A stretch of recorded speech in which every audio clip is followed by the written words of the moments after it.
Hello everyone, so in this video we are going to discuss about basic metabolic pathway in higher plants and formation of secondary metabolites. इस video में हम discuss करेंगे higher plants में जो basic metabolic pathway है और किस तरह से सेकेंडरी मेटाबोलाइट्स का फॉर्मेशन होता है. सो सबसे पहले हम देखेंगे कि मेटाबॉलिज्म मतलब क्या होता है. जितने भी केमिकल रिएक्शन होते हैं inside the plant cells to keep the plant alive. Plant को जिंदा रखने के लिए जितने भी केमिकल रिएक्शन हो रहे हैं किसी प्लांट सेल के अंदर, उस रिएक्शन का जो कॉम्बिनेशन है उसे हम मेटाबॉलिज्म कहते हैं. सारी टूटने बनाने वाली जितनी भी केमिकल रिएक्शन है कंबाइनली आप उसको कह लीजिए मेटाबॉलिज्म हो रहा है, वो सेल का मेटाबॉलिज्म हो रहा है. अब मेटाबॉलिज्म जो है वो कॉम्बिनेशन है एनाबॉलिज्म और केटाबॉलिज्म का. एनाबॉलिज्म मतलब क्या होता है? Formation of complex molecule from simple. For example आप मान लीजिए डेली लाइफ में आप जो मोतीचूर के लड्डू खाते हैं, तो छोटी छोटी जो बूंदी बनती है वो सिंपल फॉर्म में है, और जब उनको बांध दिया जाता है तो वो एक लार्ज मॉलिक्यूल बन जाता है. वैसे ही एनाबॉलिज्म है. फॉर एग्जाम्पल जो अमीनो एसिड है, बहुत सारे अमीनो एसिड जो हैं छोटे छोटे अमीनो एसिड है, वो मिलकर एक प्रोटीन मॉलिक्यूल बनाते हैं, कॉम्प्लेक्स मॉलिक्यूल बनाते हैं. तो सिंपल से कॉम्प्लेक्स मॉलिक्यूल बनाने की जो प्रोसेस है उसे हम एनाबॉलिज्म कहते हैं.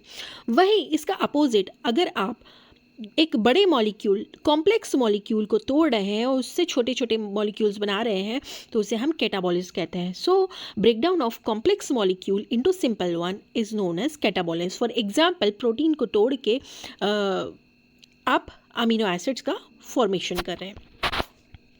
Now come to the type of metabolites in plant के अंदर. अब ये मेटाबॉलिज्म जो प्रोसेस हो रही है, जो एनाबॉलिज्म और कैटाबॉलिज्म जो प्रोसेस हो रही है, उसके थ्रू बहुत सारे मेटाबोलाइट्स फॉर्म होते हैं. और मेटाबोलाइट्स क्या होते हैं? Chemical compound form during metabolism. Metabolism के दौरान जो बीच बीच में केमिकल रिएक्शन में जो केमिकल कंपाउंड्स फॉर्म हुए हैं उन्हें मेटाबोलाइट्स कहा जाता है. अब मेटाबोलाइट्स जो है वो दो टाइप के होते हैं, primary metabolites and secondary metabolites. So primary metabolites क्या होते हैं? This are essential for plant life. Primary metabolites जो होते हैं वो प्लांट के लिए बहुत ज़्यादा ज़रूरी होते हैं, एसेंशियल होते हैं. They are present in all cells. सभी सेल प्लांट के सेल्स में, सभी प्लांट्स में ये प्रेजेंट रहते हैं क्योंकि प्लांट की लाइफ के लिए बहुत ज़्यादा एसेंशियल है. Required for the growth and reproduction. जो प्लांट का जो सेल है वो किस तरह से ग्रोथ करेगा और रिप्रोड्यूस करेगा, तो प्राइमरी मेटाबोलाइट बहुत ज़्यादा इंपॉर्टेंट है. फॉर एग्जांपल कार्बोहाइड्रेट, प्लांट को भी तो खाना चाहिए ना. फोटोसिंथेसिस के थ्रू वो फॉर्मेशन करता है फूड का.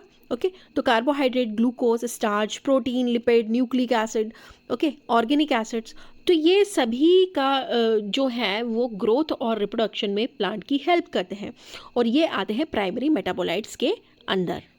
प्लांट डाई, अगर प्राइमरी मेटाबोलाइट्स ही फॉर्म नहीं होंगे प्लांट्स के अंदर तो प्लांट क्या हो जाएगा? डाई हो जाएगा. अगर कार्बोहाइड्रेट, प्रोटीन, डीएनए, आरएनए ये ही फॉर्म नहीं होंगे तो प्लांट्स क्या हो जाएगा? डाई हो जाएगा. So they are very important for the plant growth and reproduction. Second type of metabolite जो है वो सेकेंडरी मेटाबोलाइट्स है. सेकेंडरी मेटाबोलाइट्स जो हैं वो डायरेक्टली रिक्वायर्ड नहीं होते हैं प्लांट के सर्वाइवल के लिए. प्लांट को जिंदा रखने के लिए ये मेटाबोलाइट्स डायरेक्टली रिस्पॉन्सिबल नहीं होते हैं, बट ये इंपॉर्टेंट होते हैं. क्यों इंपॉर्टेंट होते हैं? क्योंकि इनके अंदर मेडिसिनल प्रॉपर्टी होती है, प्लांट को प्रोटेक्ट करने की प्रॉपर्टी होती है, प्लांट को माइक्रोब से डिफेंस करने की प्रॉपर्टी होती है, और जो पॉलिनेशन होता है जिन प्लांट्स के अंदर फ्रूट्स बनते हैं, तो पॉलिनेटर को अट्रैक्ट करने की भी कैपेबिलिटी होती है. देन आपका प्लांट जो है कभी कभी ऐसे इन्वायरमेंट में रहता है जहाँ उसको स्ट्रेस टॉलरेंस करना पड़ता है. तो सर्वाइवल इन द इन्वायरमेंट, उस इन्वायरमेंट में सर्वाइव करने के लिए उसको स्ट्रेस टॉलरेंस को रखने के लिए सेकेंडरी मेटाबोलाइट्स हेल्प करते हैं. So they are only present in specific plants. जो सेकेंडरी मेटाबोलाइट्स होते हैं वो कुछ स्पेसिफिक प्लांट्स में ही होते हैं. फॉर एग्जांपल अल्कलॉइड्स है, टर्पेनॉइड्स है, फिनोलिक कंपाउंड्स हैं, ये जो आते हैं वो सेकेंडरी मेटाबोलाइट्स की कैटेगरी में आते हैं. They are formed from primary metabolism intermediates.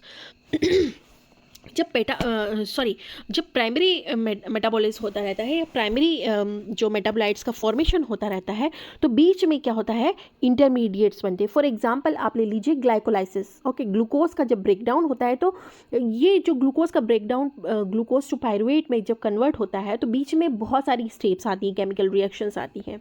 Okay, तो ग्लूकोज पहले ग्लूकोज 6 फॉस्फेट में कन्वर्ट होगा, फ्रुक्टोज 6 बाइफॉस्फेट में कन्वर्ट होगा, देन वो पायरुवेट में कन्वर्ट होगा. ओके, तो ये जो बीच बीच में जो इंटरमीडिएट्स बन रहे हैं पायरुवेट बनने के पहले, उन्हें हम क्या बोलते हैं, intermediates of primary metabolism. Now come to the formation of secondary metabolites. अब सेकेंडरी मेटाबोलाइट्स का फॉर्मेशन कैसे होगा. सो प्राइमरी मेटाबोलाइट्स जैसे ग्लूकोज है, पायरुवेट है, एसिटाइल कोएंजाइम है, अमीनो एसिड है, ये क्या है, प्राइमरी मेटाबोलाइट्स है, जो कि प्लांट की ग्रोथ के लिए बहुत ज़्यादा इंपॉर्टेंट है. ओके, अब ये जो मेटाबोलाइट्स है, प्राइमरी मेटाबोलाइट्स एक्ट करेंगे स्टार्टिंग मटेरियल की तरह. ओके, तो सेकेंडरी मेटाबोलाइट्स को बनाने के लिए आपको कुछ तो मटेरियल चाहिए ना, तो स्टार्टिंग मटेरियल कौन एक्ट करेगा, primary metabolites. Okay, there are 3 biosynthetic pathway. 3 biosynthetic pathway हैं सेकेंडरी मेटाबोलाइट्स को फॉर्म करने के लिए. पहला पाथवे है shikimic acid pathway. Shikimic acid pathway जो है स्टार्ट होता है ग्लूकोज से. ओके, तो जब ग्लूकोज का मेटाबॉलिज्म पीपीपी इंटरमीडिएट्स के फॉर्म में होगा या पेंटोस फॉस्फेट पाथवे के थ्रू होगा, तो पेंटोस फॉस्फेट पाथवे के थ्रू जो इंटरमीडिएट्स बन रहे हैं, जो भी इस पाथवे के दौरान प्रोड्यूस हो रहे हैं, वो होंगे एरोमेटिक अमीनो एसिड्स. ओके, सो पीपीपी से मतलब पेंटोस फॉस्फेट पाथवे से आपको क्या मिलेगा, आपको एरोमेटिक अमीनो एसिड्स मिलेंगे. कौन कौन से एरोमेटिक अमीनो एसिड्स होते हैं, phenyl alanine, tyrosine, tryptophan. Okay, अब ये जो अमीनो एसिड्स हैं वो हेल्प करते हैं अल्कलॉइड्स बनाने के लिए, फ्लेवोनॉइड्स बनाने के लिए, टेनिन्स बनाने के लिए, लिग्निन्स बनाने के लिए. ओके, तो पहला पाथवे हो गया सेकेंडरी मेटाबोलाइट्स को बनाने के लिए, वो हो गया शिकमिक एसिड पाथवे. ओके, जो ग्लूकोज से पेंटोस फॉस्फेट पाथवे के थ्रू जो इंटरमीडिएट्स रहते हैं वो हेल्प करते हैं इन सभी को बनाने के लिए. सेकंड पाथवे है मेवालोनेट पाथवे. मेवालोनेट पाथवे क्या होता है, एसिटेट पाथवे भी हम इसको कह सकते हैं. ये स्टार्ट होता है एसिटाइल कोएंजाइम से. अब यहाँ पे क्या होता है, एसिटाइल कोएंजाइम एक्ट करेगा एज ए स्टार्टिंग मटेरियल. अब यहाँ पे टर्पेनॉइड्स का भी फॉर्मेशन होगा इस पाथवे से. ओके, एसिटाइल कोएंजाइम के थ्रू टर्पेनॉइड्स का फॉर्मेशन होगा, जैसे मेंथॉल है, कैम्फर है, स्टेरॉइड्स है, कैटोनाइड्स हैं. ये सभी किस में आते हैं, टर्पेनॉइड्स में आते हैं, और ये फॉर्म होते हैं मेवालोनेट पाथवे के थ्रू. अब बात करते हैं हम amino acid derived pathway. So amino acid derived pathway क्या होता है, some alkaloids are directly form from. कुछ एल्कोलाइड्स जो होते हैं वो डायरेक्टली फॉर्म होते हैं कहाँ से, ऑर्निथिन से, लाइसिन से, ट्रिप्टोफेन से. For example morphine, atropine, quinine. Okay, ये सभी कहाँ से फॉर्म होते हैं, ऑर्निथिन, लाइसिन एंड ट्रिप्टोफेन से. Okay, so come to the type of secondary metabolites. Secondary metabolites की टाइप हम देख लेते हैं. अभी तक हमने पाथवे देखे कि किस तरह से सेकेंडरी मेटाबोलाइट्स पाथवे होते हैं. ओके, अब देखते हैं सेकेंडरी मेटाबोलाइट्स कितने टाइप के होते हैं. सबसे पहले सेकेंडरी मेटाबोलाइट्स अल्कोलाइड्स होते हैं.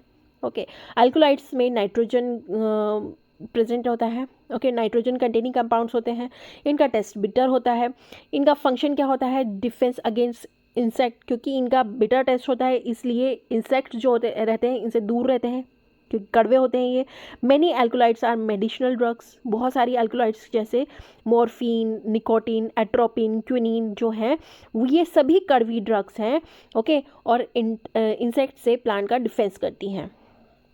ये सभी अल्कोलाइडल ड्रग्स हैं. मेडिसिनल ड्रग्स के फॉर्मुलेशन में ये काम आती हैं. देन सेकेंड कैटेगरी आती है, सेकेंड मेटाबोलाइट जो आता है सेकेंडरी मेटाबोलाइट, वो आता है टर्पेनॉइड्स.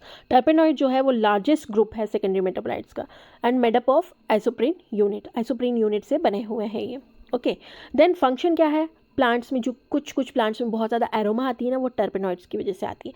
एसेंशियल ऑयल जैसे क्लोव का ऑयल है, या यूकेलिप्टस का ऑयल है, रोज़ ऑयल है, तो ये सभी क्या है, एसेंशियल ऑयल है. ओके, ये सभी टर्पेनॉइड्स की कैटेगरी में आते हैं क्योंकि इनके अंदर एक एरोमा है. ये क्या करते हैं, अट्रैक्ट करते हैं पॉलिनेटर्स को. पॉलिनेटर्स जो कीट और पतंगे जो हो गए हैं उन्हें ये अट्रैक्ट करते हैं.